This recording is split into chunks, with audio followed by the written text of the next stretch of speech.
Bom dia, então, a todos. Eu quero já, em primeira mão, agradecer o convite para mim vir falar um pouquinho hoje para vocês. O convite que o Dr. Roberto me fez. Nós somos colegas lá do pronto-socorro.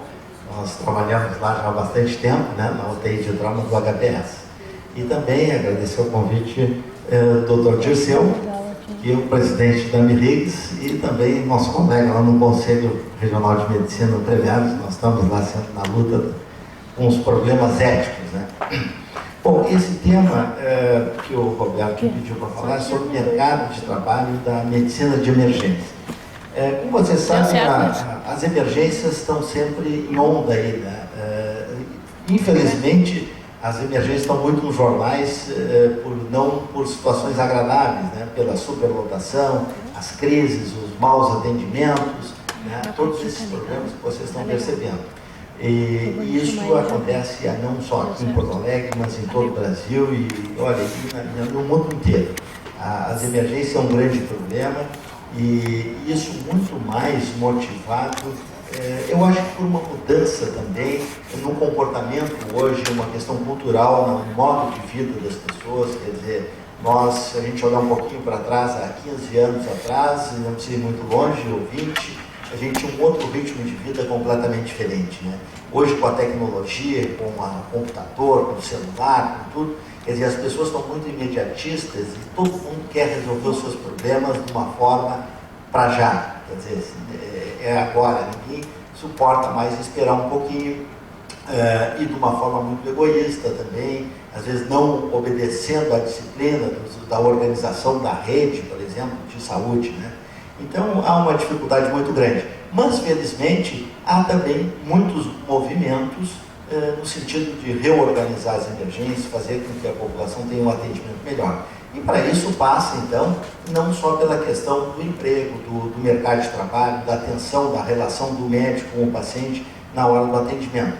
Mas, por trás disso, há a necessidade de uma organização completa e grande, como uma especialidade de medicina de emergência, um plano de carreira, uma formação do médico emergencista, porque, veja, não dá para a gente exigir de um colega que está numa porta de emergência todo um conhecimento amplo, vasto, e ele esteja ali preparado para atender todo e qualquer sintoma ou sinal, intercorrência que o paciente venha ali solicitar. E para isso ele precisa ter uma grande formação. Então nós vamos falar um pouquinho também disso. Bom, aqui eu trouxe uns dados, algumas coisas de curiosidades para a gente ver, assim, no sentido de nos situarmos um pouco na questão das emergências, no que chegam para os emergencistas, desde aquelas consultas simples, né, até as situações extremamente graves e complicadas. Aqui vocês vejam, isso aqui é um slide da Sociedade Pan-Americana de Trauma de 2009. Então aqui tem uns dados comparativos, né, então, sobre mortes de causas externas em 2002. Eu falo isso porque eu digo que nós temos muitas mortes, infelizmente, nas emergências que poderiam ser evitáveis. E muitas vezes a gente não consegue, às vezes, chegar nem ao diagnóstico, quanto mais à solução do problema. Então, veja, as causas externas estão aumentando muito, né? A gente sempre prima pelo humanismo, pela questão solidária, a cidadania, mas olha, no nosso dia a dia, as emergências, quem trabalha em emergência sabe que não é por aí. Cada vez mais a violência está intensa, inclusive no trânsito, né? A gente olha um pouquinho para o lado, às vezes fecha alguém sem se dar conta, a pessoa já baixa o vidro, só falta tirar um revólver de apontar, né? A violência está incrível. Então vocês vejam aqui, ó, nos Estados Unidos, choque de veículos 29%, suicídio 19%, homicídios 11%, outras causas 39%. Aí vamos comparar embaixo, o Brasil, 25 choques de veículos, né, mortes externas, desculpa.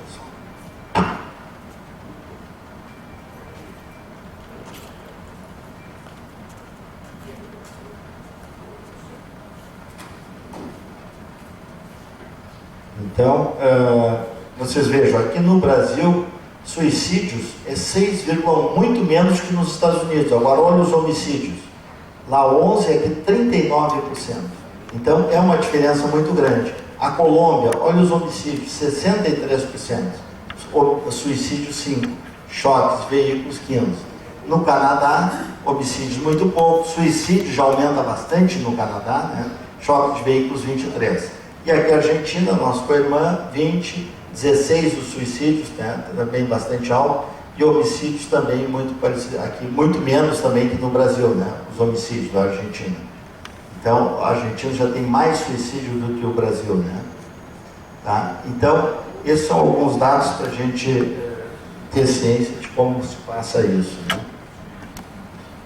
Bom, isso aqui todo mundo ficou uma imagem que marcou bastante, né? E vamos torcer que a gente só veja isso novamente daqui a muitas e muitas décadas, ou talvez nem veja mais, né?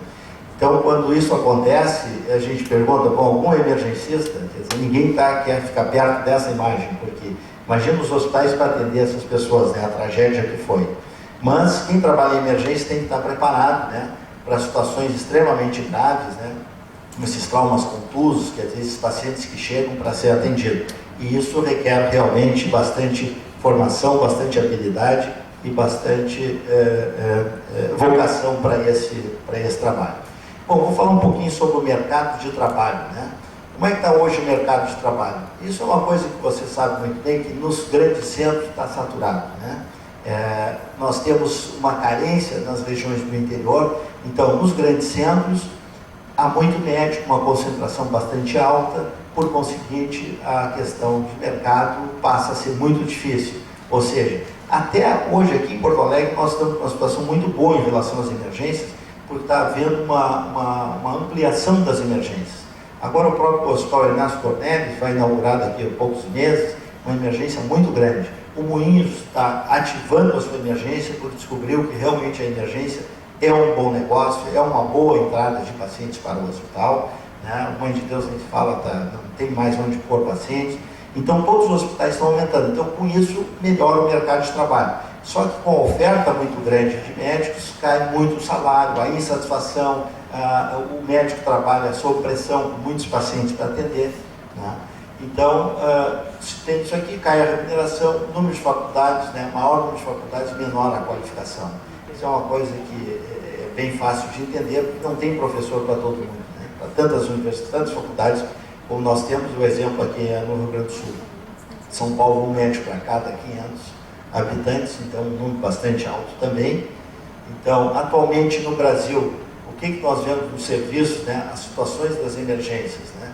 O que acontece? Nós temos uma falta de regulamentação, quer dizer, as emergências estão soltas, elas estão coordenadas conforme o interesse e a ótica do administrador, mas não há uma organização em termos de sociedade de emergência, uma coisa técnica, onde diga que haja uma fiscalização no sentido da estrutura da emergência, o número de pacientes que pode ser atendido, a relação, o número de pacientes em relação a médico, as salas, como é que elas devem ser providas. Então essas coisas não há um sistema organizado, não há uma regulamentação, por exemplo, não há cobrança de indicadores, né? Ou até há pouco tempo os colegas toda hora me perguntam, bom, e fechar a emergência é possível, mas quando se fecha uma emergência, quem é que determina? O secretário de saúde tem que estar envolvido, a Anvisa, é só o diretor do hospital? Então, são respostas que não existem, não há uma resposta clara e cada um tem a sua, a gente acaba se moldando um pouco com exemplos de fora, né? Formação deficiente, né? Nós não temos uma formação boa dos médicos emergencistas, é óbvio, porque como não há uma especialidade ainda reconhecida, os médicos se formam e vão trabalhar em emergência. E muitos ficam, outros passam um tempo pequeno na emergência e saem e vão fazer a sua especialidade, né? Ou até uma complementação de renda. Falta de equipamentos, também não há uma cobrança, alguém que veja realmente a necessidade, qual é a população-alvo que vai se atender, que tipo de equipamentos, que tipo de exames, quer dizer, precisa para fazer aquele atendimento adequado para aquelas pessoas. A área física também, até agora está mudando um pouco, mas até bem pouco tempo, a área física do Hospital das Emergências era sempre a pior área, né? Aquela escondida no subsolo, no fundo, na parte úmida. Quer dizer, hoje já está mudando, já as pessoas estão começando a colocar as emergências na frente, já na vitrine, né?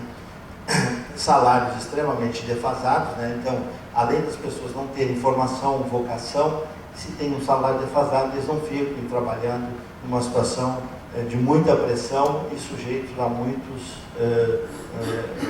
problemas com relação às questões éticas, né? Onde os médicos estão mais expostos às infrações éticas são os médicos que trabalham nas emergências. Demoram os exames de atendimento. Aqui, então, médicos recém-formados, formação específica, né, isso tudo. Uma complementação do slide anterior, né? E o importante disso tudo, eu sempre chamo a atenção isso aqui, ó, esses dois itens. Sem identificação com a área e falta de vocação. Olha, não é possível a pessoa fazer medicina, trabalhar numa determinada área a vida inteira, se ela não tem identificação com aquela área e se ela não está vocacionada. Quer dizer, a pessoa está infeliz, ela não está à vontade para fazer aquele trabalho, ela não vai procurar melhorar sua formação, se atualizar, se não é o que ela quer. Quer dizer, o métier dela é outro. Então ela vem, passa ali e vai embora. Nós temos que ter um médico de carreira dentro das emergências. Alguns acham que isso é impossível, não é impossível. Isso é possível, sim. Nós temos que copiar os bons exemplos dos países envolvidos, onde a emergência é muito valorizada. Nós vamos ver um pouquinho, eu vou mostrar da Organização das Emergências americana. Atualmente no Brasil, olha, foi feita uma pesquisa no Conselho Regional de Medicina do Rio de Janeiro sobre o perfil dos médicos de emergência. Isso foi em 2004. Essa pesquisa se repetiu agora em 2009 e ela está praticamente a mesma, não mudou quase nada. Ou seja, continua os problemas de 5 anos atrás. Então, veja, 83% dos médicos não possuem treinamento específico para essa situação. Então, são pessoas que estão ali. A gente, bom, mas se eu faço clínica, faço cirurgia, é suficiente? Pode até ser naquele momento que chegar um paciente com uma crise onde tu tem uma maior formação, está mais atualizado. E as outras áreas que o médico não está estudando, não está lendo, não está atualizado. Né? 66% dos profissionais de emergência possuem até 3 empregos. Então isso é um corre-corre danado o dia inteiro, sai de um lugar para outro, estafa, cansado, sem leitura, sem reflexão, e chega um momento que estoura tudo. Né? Ele começa a sair subitamente do emprego, vai para outro, não sabe o que faz. E a gente vê muitos colegas assim, pô, fulano está há 20 anos no mercado, mas está perdido, ele trabalha em cada lugar, não senta, não sabe bem o que quer. Né? 71% estão insatisfeitos com o trabalho e 79% não recebem treinamento continuado. Então, veja, o mercado de trabalho, não dá para a gente falar em mercado de trabalho sem pensar nisso aqui. Nós temos que falar na formação, na qualificação, titulação, na vocação. O que tem a ver com o mercado de trabalho? Tudo. Porque se eu tenho uma boa formação para aquilo que eu estou disposto, sou qualificado, tenho título, né, sou reconhecido com a sociedade que me ampara, estou sempre circulando nos congressos, curtindo as melhores práticas e tenho vocação, eu não tenho dúvida que esse colega, o mercado de trabalho não vai ser problema para ele. Pode até ter dificuldade inicial aqui ou ali, mas em pouco tempo ele vai se achar e ele vai dar bem. Agora, se ele não tem isso, fica muito difícil. Né? Pessoas não têm isso aqui tudo e não têm a vocação, bom, vai ser o caos realmente. Bom, dentro das residências médicas, quando a gente fala em formação, a gente sabe que a melhor formação, a melhor maneira, o melhor jeito de formar alguém é através da residência médica. Isso é um conceito mundial, né? Todos os países copiam isso, é a melhor maneira de formar alguém é com a residência. Então, veja, no Brasil há uma sintonia muito grande no número de médicos formados, e isso aumenta muito, né, ano a ano, e o número de novos residentes não aumenta. O ideal era que todos os médicos formados pudessem sair do banco escolar, da faculdade, da graduação, e ter a possibilidade de fazer uma residência. A gente que sabe da realidade, não é possível o médico formar e sair a trabalhar. Hoje a medicina exige muito mais desse profissional. A nossa possibilidade de erro, as cobranças são muito grandes, nós ficamos muito vulneráveis. Então a formação cada vez tem que ser maior. Então, treinamentos, né? Além de ter uma boa formação, tem que ter treinamento, tem que ter simulações. Né? Se eu vou trabalhar em emergência, eu tenho que fazer simulações em bonecos, como pegar um acesso, né, como não só um acesso, mas todos os tipos de acesso, se é femoral, é braquial, é subclávia, né? Tem que fazer treinamento via aéreo difícil, quer dizer, todas as questões que o emergencista tem que saber fazer. Ele não pode, depois nós vamos listar algumas situações que o emergencista precisa estar habilitado, porque ele não pode olhar para o lado e dizer, pô, vou chamar um colega, ver se alguém pode me ajudar. Isso pode ser fatal e esse paciente pode morrer. Então, nas situações graves, nós precisamos ter muita habilidade e para isso requer treinamento. O mercado de trabalho, então, em Porto Alegre, vamos falar um pouquinho da formação, que apesar de nós não termos hoje ainda especialidade de medicina de emergência reconhecida no Brasil. Nós temos muitas lutas através da sociedade, da Associação Brasileira da Abramed, a Associação Brasileira de Medicina de Emergência, no sentido de procurar formar essas pessoas. E começa isso em todo lugar, nos Estados Unidos foi assim como surgiu a especialidade lá. O mercado começou a sentir a necessidade de proporcionar formação para essas pessoas. E não foi diferente aqui. O pronto-socorro, já em 96, começou a se dar conta que havia o HPS tinha know-how, tinha condições, tinham pessoas, instrutores, uma massa crítica, tinha pacientes, suficiente para formar médicos emergencistas. E via também a necessidade de ter nos seus quadros pessoas com uma formação melhor e também já pudessem ser absorvidos no mercado de trabalho. Então nós criamos a primeira residência de medicina de emergência, inicialmente foi com 2 anos, hoje ela é um modelo de 3 anos, um modelo americano, que é de 3 a 4 anos. Veja, a pessoa tem que fazer 3 anos de emergência para depois trabalhar na emergência. Então, o pré-requisito são acadêmicos graduados, e porque não há um pré-requisito de outras residências, porque esse é um modelo que deu muito certo lá fora, porque a emergência é considerada uma área básica, assim como é a clínica médica, a cirurgia, a ginecobstetrícia. Porque se a gente conversar com um americano, por exemplo, um professor da universidade, qualquer uma delas lá, e perguntar para eles o conhecimento que o médico emergencista precisa ter para atender alguém numa emergência, a faculdade dá para ele? Não, de forma nenhuma. Não tem como, mesmo no modelo americano, que é muito bom. Então, há necessidade de ter especialidade, de ter formação e de fazer um treinamento longo, né? Então, nós copiamos um modelo parecido. Hoje nós chegamos a ter 6 vagas de R1. Nós temos 18 residentes no HPS. São 6 R1, R2 e R3. Aqui está uma turma de residentes do nosso HPS, estão muito satisfeitos com a residência. O mercado de trabalho aqui em termos de formação também, em 2008, Fortaleza, no Ceará, abriu então, a segunda residência de emergência, também no mesmo modelo, 3 anos de formação, né? mesmo modelo de Porto Alegre.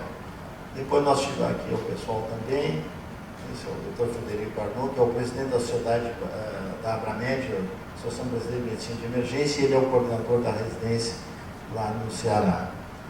Depois nós tivemos também, agora em 2009, no Paraná, Curitiba, ganha também a sua primeira residência, também no mesmo modelo de 3 anos, o Dr. Rodrigo Souza, do Hospital Pilar, que é o coordenador, né? Ele coloca aqui que há necessidade, então, para o coordenador, quando o curso futuro está completo, não resolve se o paciente não for bem atendido na emergência. E para isso, tem que ter formação. Aqui eu não vou cansar os senhores, mas só mostrar rapidamente o conteúdo programático da residência do HPS, onde o médico passa o primeiro ano, né, em diversas áreas, desde áreas inclusive de clínica, UTIs, né, SAMU, pronto atendimento, traumas leves, né, radiologia. Segundo ano ele começa a evoluir para as salas de pós-traumatizados, cardiologia, também vai para as UTIs, passa por obstetrícia, pronto atendimento de triagem, emergência pediátrica, né, o terceiro ano também. Então, é uma formação bastante extensa, e o emergencista hoje ele começa a ficar habilitado a não só utilizar as coisas básicas do médico comum, mas também usar os instrumentos de diagnóstico que ele tem condições de estar disponível a ele. Hoje o nosso emergencista, o nosso residente, ele começa a ter treinamento em ultrassom. Ele tem ultrassom à beira de leito, chegou o paciente grave, ele já passa o ultrassom, já vê se tem derrame pericárdico, se tem um pneumotórax hipertensivo, tudo isso é visto pelo ultrassom. É uma coisa fácil e barata e inócua, não tem risco para o paciente. Então aqui vocês veem dissecção de aorta, bem fácil de ver, né, a falsa luz e a luz verdadeira. Então são alguns exemplos que no raio-x o emergencista tem que estar preparado, também tem que ter um treinamento grande para identificar também os pneumotórax, né, hipertensivos, que isso, se a gente demorar para fazer o diagnóstico, pode doente evoluir para óbito. Aqui também no derrame pericárdico também, mostrar que é uma situação também tranquila, que o emergencista pode fazer o diagnóstico. Ele tem que se dar conta também dos traumas graves que acontecem, que o doente pode ter, então, esse hematoma aqui, mas tem que pensar que ele também possa ter uma lesão de mediastino, de pelve, e que se ele não morrer por aqui, ele morre por essas duas coisas. Então, tem que ter uma atenção grande e ver o paciente como um todo e não uma parte não particularizada, né? Também a questão do diagnóstico, né? As videolaparoscopias, ele tem que estar em condições de utilizar, que fazer um treinamento ultrassom ali no campo, né, são coisas que eu utilizo, saber interpretar, ir junto com o paciente para salas de ressonância, quando tiver indicado, e ele tem que saber quando mover um doente da sala de politraumatizado para não muitas vezes a gente fica naquele afã de fazer diagnóstico no doente e pode levar o paciente de uma forma não adequada para a sala de tomografia. Por exemplo, um paciente não está com a via aérea bem acessada, segura, se ele está instável hemodinamicamente, então esse paciente pode morrer na tomografia e piorar a sua situação. Então, o emergencista tem que ter treinamento bom para isso. Aqui uma definição da Sociedade Europeia de Medicina de Emergência, isso 2007. Então, para mostrar um pouquinho a definição da emergência, muitas vezes a gente fica pensando, bom, o que é emergência, o que engloba? E eu acho que essa definição está bastante feliz e mostra bem o que é emergência. Então, veja, especialidade baseada nos conhecimentos e habilidades necessários para a prevenção, diagnóstico, manejo, situações de urgência e emergência, que afetam todas as faixas etárias e com diversas apresentações. Especialidade em que o tempo é crítico, né? É importante isso. A prática de medicina de emergência engloba o atendimento pré-hospitalar, a triagem hospitalar, a ressuscitação, o atendimento crítico, manejo de diversas situações indiferenciadas de urgência e emergência, até o momento da alta e o encaminhamento para o médico assistente. Então, e aqui mostrando então esse diapositivo, mostra a inter-relação da medicina de emergência, do emergencista com as diversas áreas, né? Então, está o emergencista numa sala, por exemplo, de atendimento grave, e ele vai estar interagindo com a cirurgia, com a cardio, com o cardiologista, né? O clínico é o anestesista, a pediatria, quer dizer, ele está envolvido em todas as áreas, ele tem que saber quando chamar um ou outro, quais são as prioridades do atendimento daquele paciente. E a gente vê muito frequentemente, eu faço discussão de casos com os residentes lá no HPS, e a gente discute o atendimento na sala de politraumatizado. Então, aparentemente, foi muito bem atendido o paciente. Aí, quando a gente começa a detalhar as prioridades, o que era mais importante, o que deveria ser feito, o que deu errado, a gente começa a ver que o atendimento deveria ter sido diferente, que não houve um comando de uma pessoa mais gabaritada para fazer isso. Aqui, para vocês terem uma ideia dos países, olha, pelo menos isso aqui foi em 2005, 30 países reconheciam a medicina de emergência como especialidade. Então, veja, residência 3 a 4 anos em todos eles, e aqui temos países como Canadá, Inglaterra, Espanha, Irlanda, México, né? Por aí vai. Estados Unidos, Austrália. Aqui, só para mostrar, é uma gama muito grande de jornais e revistas sobre medicina de emergência, né? Que está hoje à disposição dos emergencistas. A gente assina muito dessas revistas hoje lá no APS, no Bom Hospital, que tem um arsenal científico, também os jornais. Agora, só passar rapidamente aqui, mostrando que nos Estados Unidos de 1960 e 70, a situação era essa aqui. A medicina de emergência não havia especialidade, né? Qualquer um fazia emergência, não tinha treinamento, não tínhamos residência, né? Não tinha exame formal, que é o que a gente passa hoje, e é o que nós estamos querendo sair da nossa situação aqui no Brasil. Então, é um modelo muito parecido. Veja, hoje, né, já presente quase todos os emergencistas, sempre emergencismo full-time, então, na emergência. Medicina de emergência é uma especialidade. Aqui, ó, ela foi, a residência, o treinamento começou em 70, né? Reconhecimento em 79, já com a American Board, já com título de especialista, né, certificação. Tá? Então, hoje, é uma das mais competitivas residências. Vocês vão ver os programas de residência americano, onde a procura maior é a área da emergência. Nós temos a nossa residência de emergência aqui no HPS, a gente vê pelo exame Harris, sempre é um número muito grande, de 90, 70, quando é muito pouco é 40, 50 candidatos para nossas vagas. O treinamento, então, deles também é 3 anos, alguns 4 anos. Hoje existe, olha aqui, em 2007, 142 serviços, né, de programas de residência, né, se formam quase 1.500 residentes por ano. Aqui o crescimento, então, dos programas de residência, né, conforme for avançando o tempo, foram aumentando o número de programas, chegando lá a 150. Tá?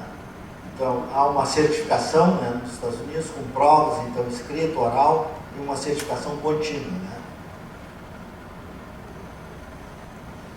Aqui também vejam, um número de 39 mil médicos emergencistas atuando nos Estados Unidos, né? 98% desses médicos são graduados, continuando em medicina de emergência. E aqui mostrar um pouquinho da Abramed, a sociedade brasileira. Nós temos organizada hoje com diretorias, trabalhando em prol da formação e de melhor atendimento às emergências. Nós temos já todas essas regionais aqui estabelecidas e estamos aumentando, criando novas regionais hoje em outros estados. Formação, treinamento, a preocupação da Abramed é, sem dúvida, com a residência em medicina de emergência, com pós-graduação, que a gente já tem um pós em São Paulo, que está desenvolvendo, inclusive online, até a Amerix tem copiado muito esse modelo, que está dando certo, com cursos, temos cursos de imersão, estágios, né? Enfim, estamos preocupados com a educação continuada, e aqui o site da Abramed, né, que vocês podem entrar, um site, nós estamos indo agora para o 3º Congresso Brasileiro, que vai ser em setembro, em São Paulo, né? Congresso que teve o último, em 2009, em Fortaleza, teve 1.500 participantes, muitos convidados americanos e europeus. Aqui a diferença, né, a emergência tem que estar preparada tanto para as consultas simples quanto para os atendimentos graves, quer dizer, não dá para a gente pensar só em área de atuação e tem que evoluir para especialidade, né? Aqui algumas habilidades do emergencista. Se a gente olhar para essas situações aqui, a gente começa a ver que o preparo precisa ser grande, né? O manejo de uma via aérea difícil, entubar esse paciente, acessar, né? Suporte ventilatório, que cada vez mais a gente tem que ficar com os pacientes nas salas de emergência, até porque não tem lugar dentro do hospital para esses doentes, então tem que fazer ventilação desses pacientes ali. Nós temos que ter um bom conhecimento e habilidade para fazer procedimentos invasivos na emergência, com drenagens, né? Pleural, pneumotose hipertensiva, né? Funções pericárdicas, interpretações, né? Isso aqui parece uma coisa assim, bom, interpretar eletro e exames de imagem. Hoje, se vocês irem nos hospitais aqui em Porto Alegre, nas emergências, e passarem lá de manhã à noite, nós vamos ter muitas dificuldades neste quesito aqui, interpretação de ECG, exames de imagem. Então, isso é no Brasil inteiro. Trombólise, cada vez mais, hoje também a gente está utilizando na própria área de emergência, tanto no AVC quanto no infarto, descarte de versões, manejo de drogas, enfim, as intoxicações. Isso são algumas das habilidades que há necessidade. Bom, com relação ao mercado de trabalho, então, chegamos àquela situação que todo mundo, bom, se graduou, o médico fez uma formação, ele precisa trabalhar, ele tem que viver. Então, ele começa a se deparar, bom, o que eu vou fazer, quais são as minhas possibilidades de trabalho, né? Então, eu elenquei algumas aqui, que o médico ele pode hoje encontrar-se numa situação de estatutário, né? Ele pode encontrar uma situação de vínculo, CLT, ou dentro de uma cooperativa, sendo médico cooperativado, ou dentro de uma empresa prestando serviço, terceirizando serviço, né? Todos esses modos têm vantagens e desvantagens, né? Tem um modelo perfeito, depende de como a gente está inserido dentro desse programa e do que nós estamos buscando. Quer dizer, alguns querem uma pretensa estabilidade, vão pensar, não, eu quero um emprego com um CLT, carteira assinada. Outros, bom, eu quero pagar menos imposto, vou constituir uma firma, mas aí tem as dificuldades, a firma tem um grupo muito grande, objetivos que não são os mesmos, da briga que se termina a firma. Então, são problemas que acontecem. Com relação à remuneração, então, pensando um pouquinho em algumas delas, vantagens, né, da CLT. As pessoas pensam assim, bom, tem CLT, eu vou ter vantagens garantidas, como férias, FGTS, licença e tal. Isso, eu diria hoje que isso é uma falsa estabilidade, né? Tem as pessoas dizem, não, eu estou contratado, tenho CLT, eu estou tranquilo.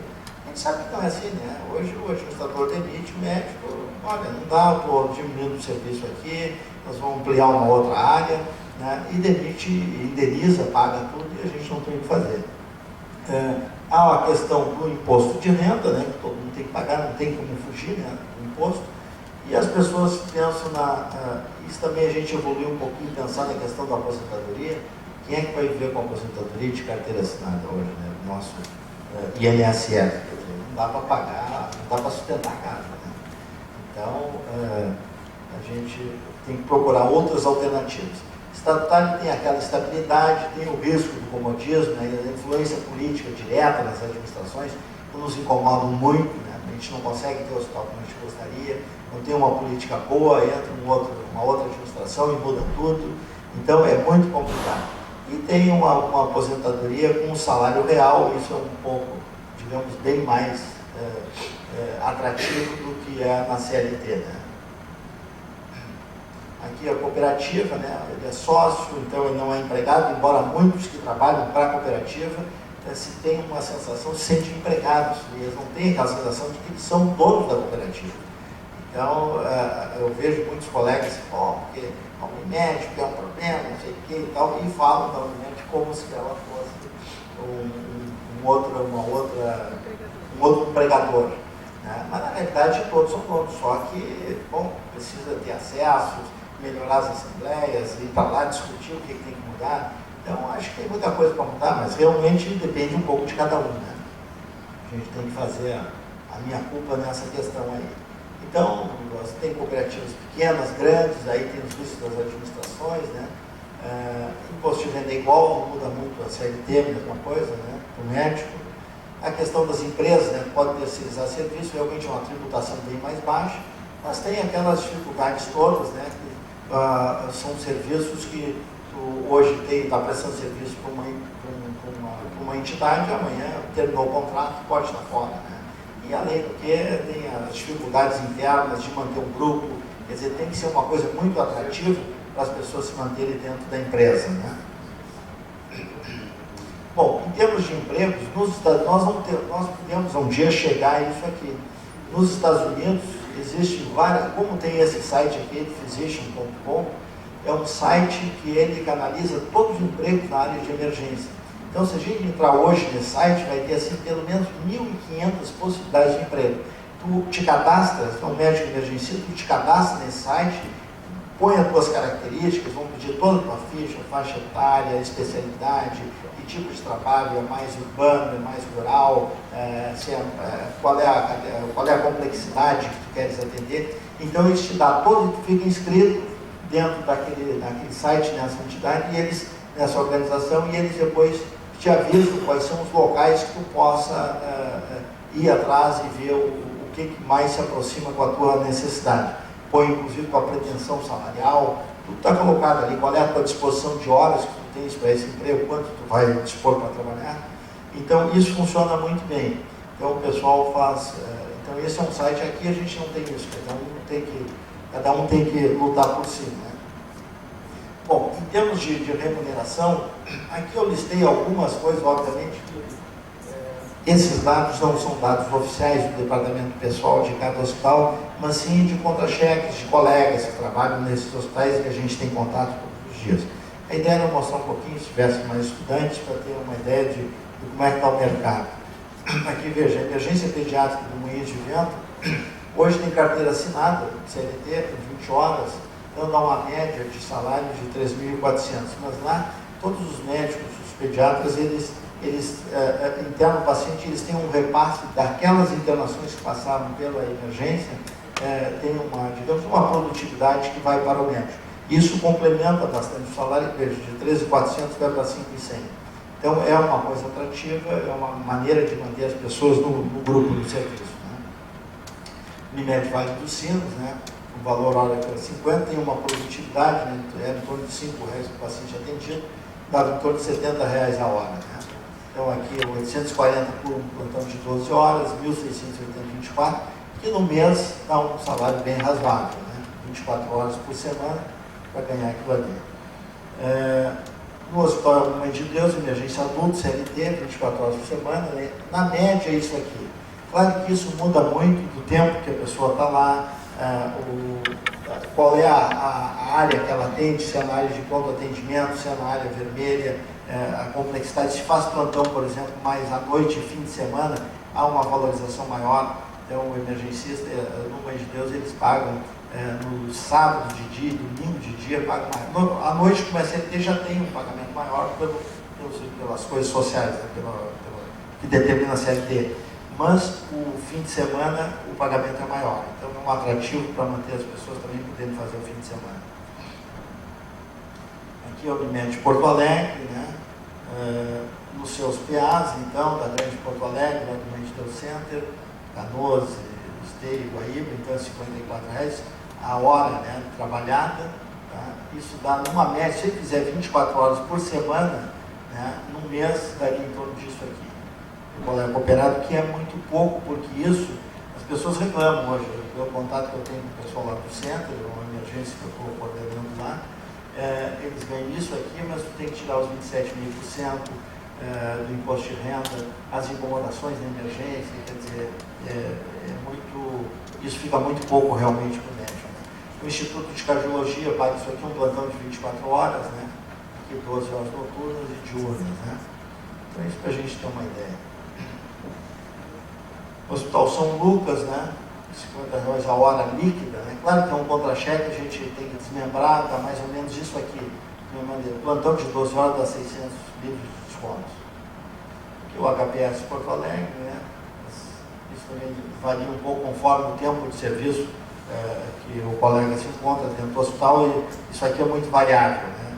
Depende do tempo que o servidor se encontra no hospital. No Hospital Conceição,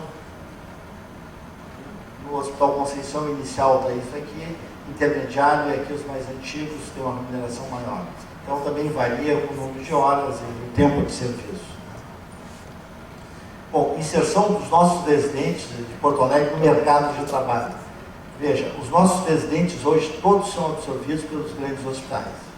Mesmo o Hospital de Clínicas, que é um hospital federal, é um hospital vinculado diretamente ao MEC, uma série de exigências, tem uma série de protocolos a ser seguido, ou seja, para trabalhar no clínico, para estar um concurso, tem que ter uma residência reconhecida pelo MEC para poder trabalhar.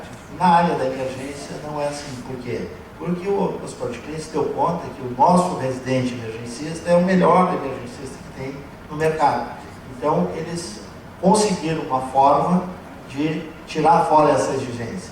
Então, hoje, os nossos residentes fazem prova no Hospital de Clínicas e passam e estão lá trabalhando, estão assumindo as emergências. Já tem diversos deles lá.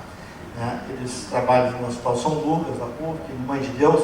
Mãe de Deus, eles não chegam nem a terminar a residência, o pessoal já está levando eles para trabalhar na emergência do Mãe de Deus. No Hospital de Pronto-Socorro Canoas, as emergências da Grande Porto Alegre. Né? Há um reconhecimento público, né? Certificado da residência para admissão das emergências. Veja, aquela questão assim de tem que ter um certificado reconhecido pelo MEC. É óbvio que isso é o ideal, mas o que mostra na prática é que a formação, esse certificado que é fornecido pela Secretaria de Saúde do município, né, de Porto Alegre, e tendo a comprovação dessa residência, faz com que esse residente seja chamado, porque ele tem, ali significa formação de 3 anos. Né? Então, eles estão entrando hoje, nós temos já diversos médicos nossos nas salas de pronto atendimento, sala 6, sala de estrutura, no poli-traumatizado. Os nossos residentes hoje estão entrando, como os residentes da cirurgia. Né? Então, a gente está formando pessoas para recebê-los de volta no hospital e poder atender melhor a população e assim na rede básica também. Nos PANs, nos postos de saúde, eles estão também trabalhando. No Hospital Moinhos de Vento também, que ampliou. Agora o Moinhos abriu a sua emergência, eles estão dando uma prioridade para isso. Estão também levando ex-residentes nossos lá para a emergência do Moinhos. Estão trabalhando no SAMU Metropolitano, no SAMU de Porto Alegre, na Unier, né? Diversos residentes nossos trabalham na Unier e com muita frequência tem acidentes com familiar de médico ou com médico fora daqui e vai um avião da Unier para outros estados com um médico, um ex-residente nosso, para trazer o acidentado. Né? Estão dando uma garantia de atendimento. E os nossos residentes também já estão assumindo coordenações das emergências dos hospitais de Porto Alegre e também assumindo coordenação até de outros hospitais do interior de Santa Catarina, como direções já nos hospitais. Então, realmente eles estão muito... o mercado de trabalho está muito bom, muito atrativo para eles. E aqui eu tenho 3 últimos slides para finalizar, que isso é um slide de um professor americano, Richard Lanois, de New York University. Tá? Ele fez, quando teve um congresso nosso aqui em 2007, ele apresentou esse slide, isso foi discutido na Associação Americana de Médicos Emergencistas, esse modelo, e eles viram por que as vantagens de ter um emergencista para o paciente, para o médico, para o serviço.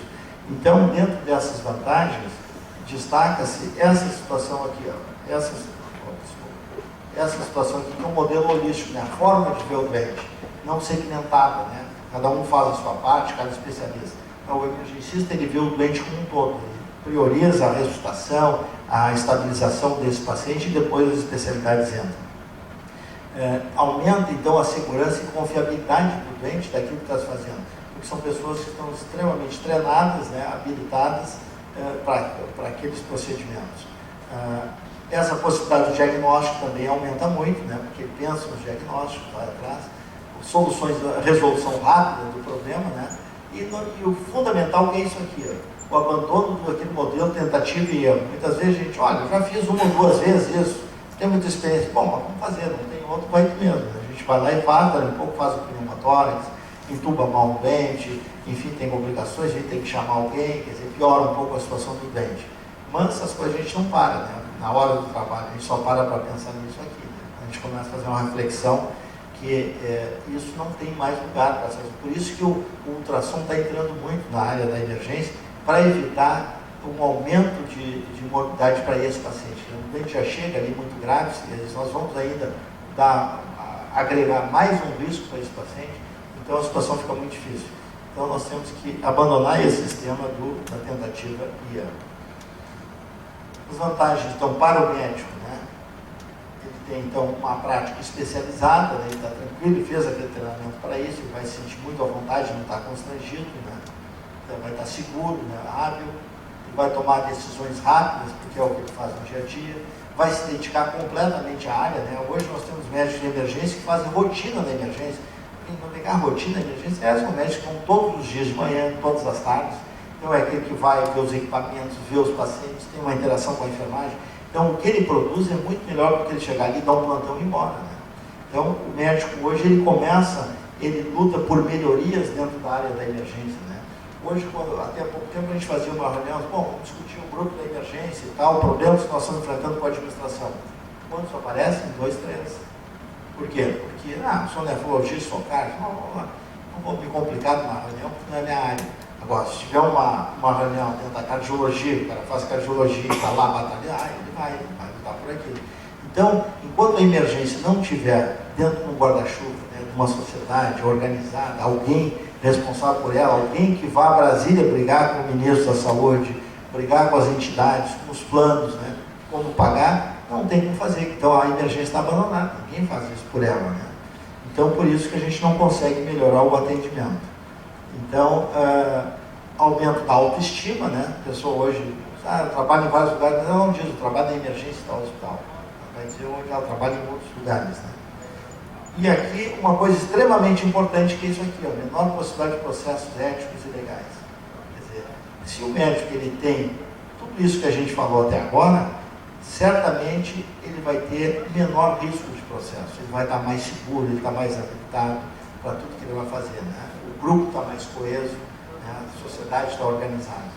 Então, eu mesmo passei alguns momentos, porque o meu foco é terapia intensiva, a minha base, né, de formação.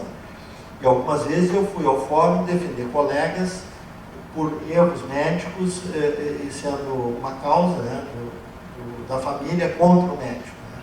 Morreu um paciente, um familiar, atendido na UTI, enfim. Então, lá na hora do fórum, o que pesou muito? O juiz, as pessoas que estão lá, querem saber se aquilo que aquele médico está fazendo é uma coisa da cabeça dele, ou se ele tem um protocolo, se ele tem uma sociedade de especialidade por trás, se os pares dele fazem da mesma forma, né? Então eu fui, na época eu fazia parte da Sociedade Gaúcha, depois da Brasileira de Terapia Intensiva, passei por todos os cargos, fui presidente de ambas. Então, na época, a gente colocava claramente, olha, as atitudes desse colega, ele executou isso, ele utilizou um protocolo tal, isso está de acordo com tal, a sociedade avaliza a conduta dele, e isso é o que realmente importa, porque os magistrados, eles não entendem dessa matéria, E eu depois, tomando um cafezinho, algumas vezes que eu fui lá, até fui convidado para trabalhar como médico perito, né, desses processos. E aí, tomando um cafezinho uma vez, ele me disse assim, olha, na realidade, quem condena o médico é o próprio médico. Não é o magistrado, não somos nós. São as ações inseguras e que não tem suporte das sociedades, né? Da associação médica, né? Então, se ele está sozinho, se ele começa a fazer loucura, ele acaba sendo condenado. Agora, se a pessoa trabalha como a gente vive, né, no meio científico, no meio acadêmico, né, procurando sempre a melhor prática, né, dentro dos preceitos éticos, esse médico está seguro, né? Se ele está realmente trabalhando com uma boa intenção, ele está seguro. Então, eu acho que isso, sem dúvida, é o grande... Aqui, vantagens do emergencista para o serviço de emergência. Então, veja, o próprio usuário começa a procurar os serviços.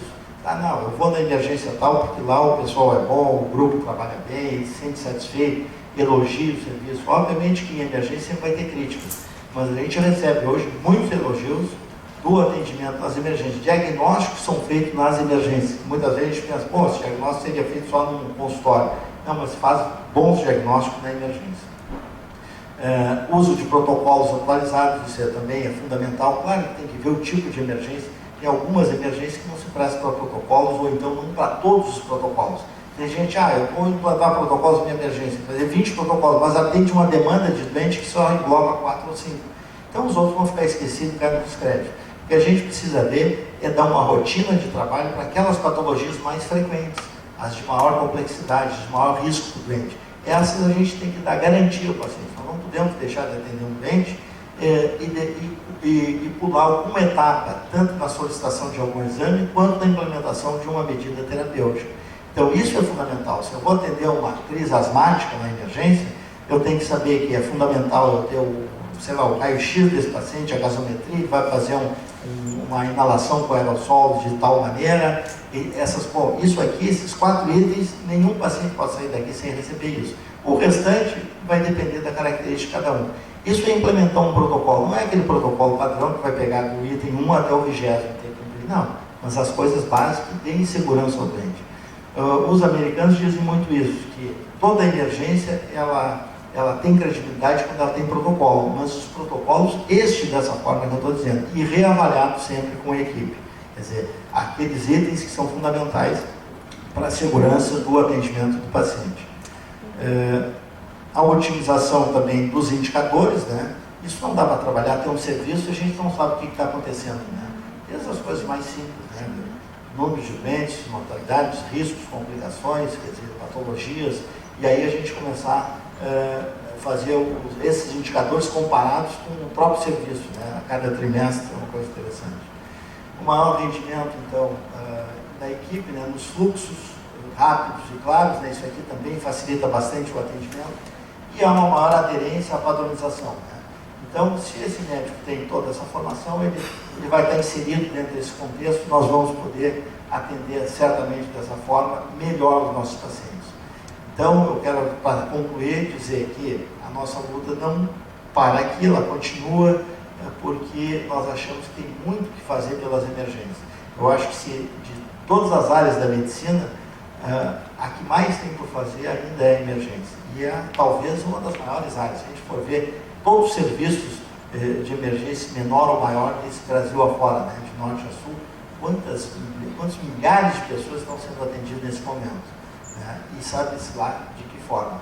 Então, isso eu sempre digo, já disse bastante dentro da AMB e no Conselho Federal de Medicina, que as entidades médicas ficaram muito tempo de costas para as emergências, nunca valorizaram essa área, sempre deixaram solta, sem nenhuma importância. E a gente só lembra disso quando nós temos um familiar nosso na emergência. Aí a gente corre a ligar para alguém e tal, todo mundo está apavorado. Mas a gente não se dá conta que as emergências estão aí superlotadas e o atendimento nem sempre é o melhor. Então, nós temos que sair dessa loteria para uma coisa mais certa, realmente organizada. Então, eu agradeço a oportunidade de estar aqui hoje com vocês e estou à disposição para algumas perguntas, enfim, alguma colocação, alguma reflexão dos senhores. Muito obrigado.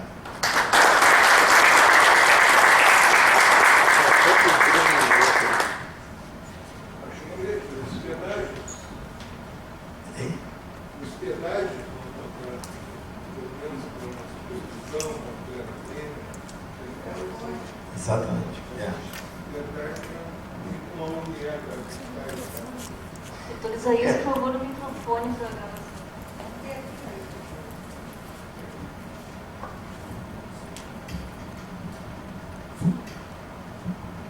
Oi, Isaías. Não, um outro mercado, um outro caminho aí seria, já que existem tantos pedágios, tantas empresas, diversas de pedágio, que também pudesse haver um nicho aí para que os emergencistas tivessem um ponto de inserção. Sem dúvida, isso é muito importante, até porque aquele slide que a gente estava mostrando, né, a violência hoje nas estradas, né, o risco, né, que as pessoas têm, os grandes acidentes. Em São Paulo, a gente já tem muitas estradas, não só próximas a São Paulo, mas algumas no interior, como a Campinas, Ribeirão, pedagiadas e com serviços já organizados de médicos, emergencistas, trabalhando nessas ambulâncias, fazendo esse atendimento nessas estradas, né? Dando uma maior segurança então para os acidentes. Isso é uma coisa que sem dúvida tem que evoluir bastante, né? Porque ninguém está longe de, ninguém está livre de ter um acidente aí e não ter um atendimento adequado, né? Então, se tiver uma ambulância próxima, facilita bastante. Eu queria saber sobre a questão da observação na emergência. Assim, quanto tempo o paciente pode ficar na emergência em observação antes de receber alta ou ser internado? E outra coisa, pelo menos nos pronto-socorros menores, nos hospitais médios, pequeno porte, é muito difícil conseguir o segmento da emergência. Pacientes com hemorragia digestiva e trauma encefálico, por causa da raridade dos profissionais especializados nessa área. Os microscopistas, como é que se pode? O emergencista não faz endoscopia digestiva alta ou baixa. Bom, muito boa as perguntas. Com relação à sala de observação, sem dúvida que nós hoje não cumprimos o que a literatura mundial preconiza, né? Que um paciente na sala de emergência deveria ficar 12 horas, no máximo 12 horas. Alguns serviços têm que estar até 24 horas, não mais do que isso. Mas o que acontece? Com a nossa realidade, uma falta de leito muito grande, os hospitais muito lotados e uma rede básica desestruturada, que não consegue dar uma atenção nem para receber esse paciente, nem para evitar que ele venha para o hospital, então os hospitais estão lotados. A emergência superlota, o paciente vai ficando. Se ele tem uma situação, tem uma infecção grave que precisa ser tratado e não pode ser com antibiótico via oral em casa, e eu estou com o hospital lotado, então não tem o que fazer. Esse paciente tem que ficar na observação, ele vai ter que ser atendido até estabilizar o quadro dele, e isso leva mais de 24 horas, leva vários dias. Nós temos as grandes emergências nossas aqui em Porto Alegre, todos os grandes hospitais ficam com doentes 4, 5, uma semana, 10, 12 dias. Eles são tratados e recebem alta da emergência para casa, muitas vezes. Então, o que é um absurdo, realmente é um absurdo. Hoje a gente está tentando implementar aqui em Porto Alegre aquele protocolo de Manchester, que é uma triagem padrão para todos os serviços de emergência, onde a gente classifica o doente não por ordem de chegada, e sim com uma classificação de risco, de gravidade. Esse é um protocolo que deu muito certo em inglês e que Minas Gerais tem uma boa experiência. Eles estão utilizando em Belo Horizonte, já no interior, e a gente está trazendo para cá. A Secretaria da Saúde comprou esse projeto, está implementando nos hospitais públicos, e a maioria dos hospitais vão acabar entrando porque a gente fala uma mesma linguagem, e ali fala muito bem os tempos de atendimento, sala de observação, tudo isso o que o paciente precisa. Mas, na realidade, é o que a gente acaba por não ter uma organização